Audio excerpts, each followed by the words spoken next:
Panginoon Jesus, na ito po kami muli. Itatas po namin muli po kayo, Panginoon. Wala po kami itinatas na iba, babae man o lalaki, Panginoon. Kami po nandito, kayo lamang po ang aming sinasamba na makapangyarihan sa lahat, Panginoon.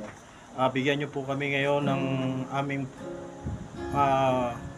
mapag-uunawain na salita niyo, Panginoon, na aming pag-aaralan, Panginoon. Bubulay-bulayin namin, Panginoon, ang inyong salita, Panginoon, at aming maintindihan, Panginoon.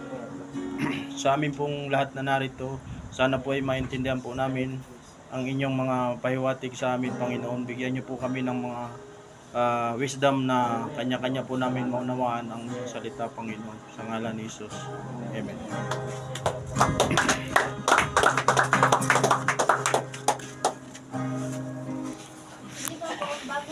Bago po tayo magsimula, meron po ba ditong gustong mag-testimony po?